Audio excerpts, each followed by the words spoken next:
Hey, this is Werner, and you're listening to Finding Frequency. It's Wednesday, had a busy day, kind of working away, slaving away. Not so much slaving though, but working on some PowerPoint slides, some strategy stuff. Love it.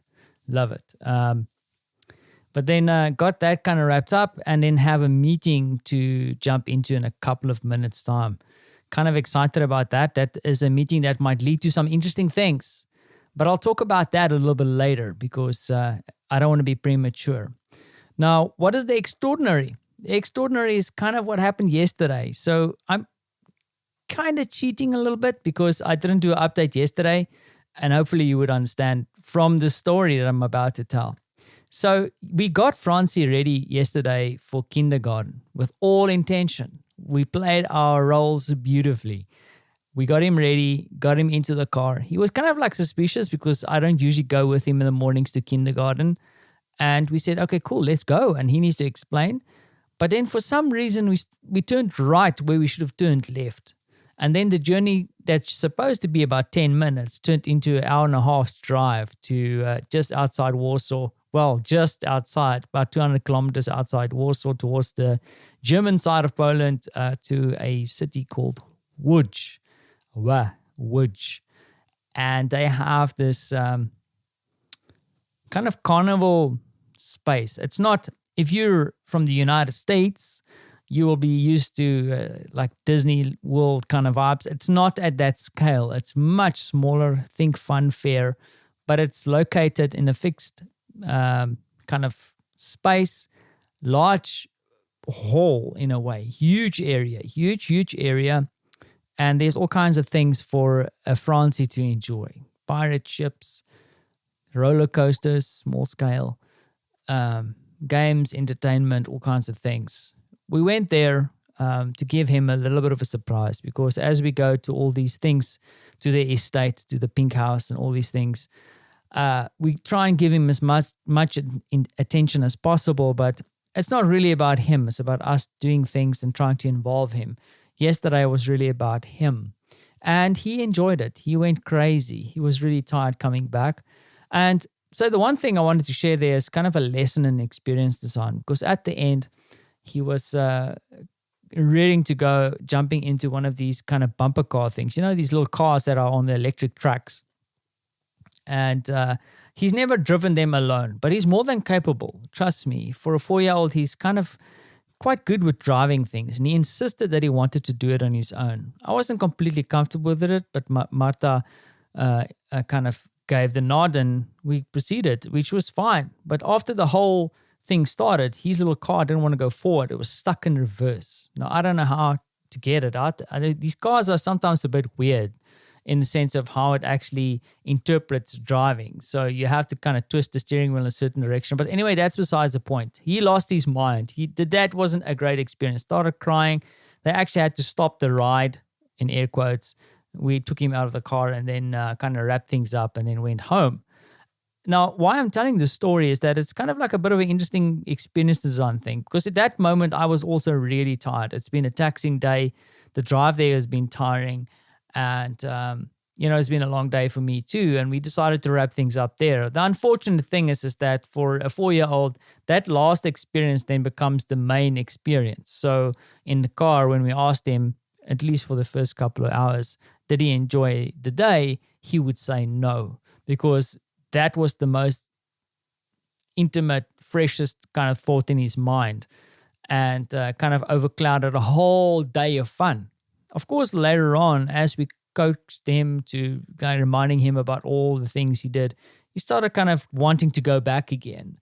But that's a bit of a lesson, and it's something that I wanted to share to some of my friends. And I kind of mentioned this in a lot of my training that I do as well, is that when you design an experience, no matter what it is, so even if you invite friends over and you've burnt the duck or whatever it is you do, try and sneak in something really cool close to the end of the experience or the visit or the party or whatever. Something, that'll be memorable, something that people will remember. Because trust me, it's usually the last thing that they remember the most.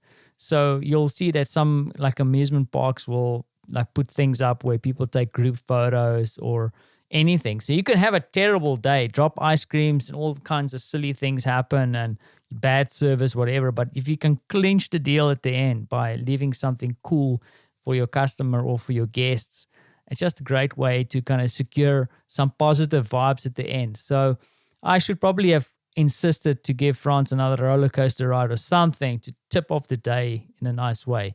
But at the end, most enjoyable. The other thing that was less enjoyable yesterday is that we got stuck in a bit of a snow flurry.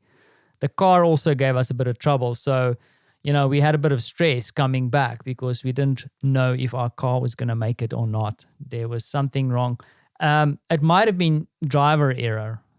Between Marta and myself, we're not experienced cold weather navigators, and I think we kind of tried to push the old car too hard at the beginning. So that is what it is, I guess. But then as we head into the next day, today, Marta started her new job. She's full on into training, big corporate training, and sometimes she's shaking her head and going like, I don't know if this is all relevant to me, but hey, this is the joys of working for a big company. So she's in there, and I'm actually quite happy that things are easing in.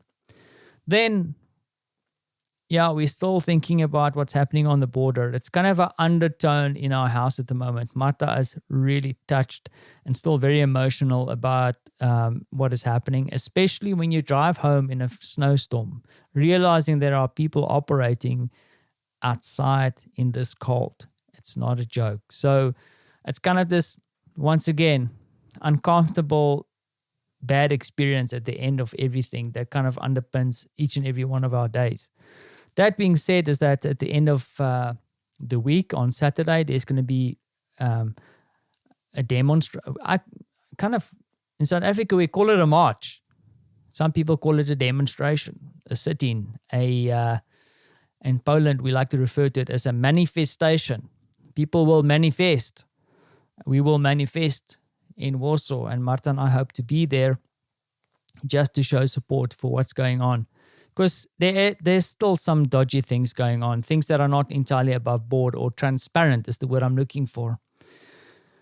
The area where these migrants is still currently kind of blocked off. It's in a state of emergency, air quotes. So as a citizen, I'm not, or even probably less for me, but for Marta as a citizen of Poland, she's not allowed to go there, which is a bit strange because it's not a state of war. These people are not crossing the border with guns and ammunition, and they are not dangerous. Of course, it's strictly it's against the law to help anybody, but, what can we do?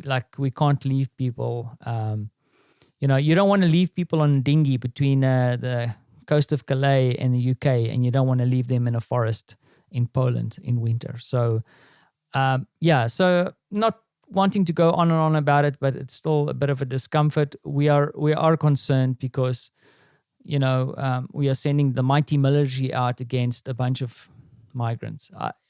There's something not right for me about this. And the thing is, as I know and I understand the complexities of these conversations, which is not really that complex, we talk about money, we talk about jobs, we talk about livelihoods, but I'm not sure if everybody actually sits back and think about the fact that deploying a military force, deploying the military is not a cheap exercise. Now, if the answer to the solution of this problem is deploying the military, which costs money, if the answer is changing the constitution to extend the state of emergency, probably also costs money.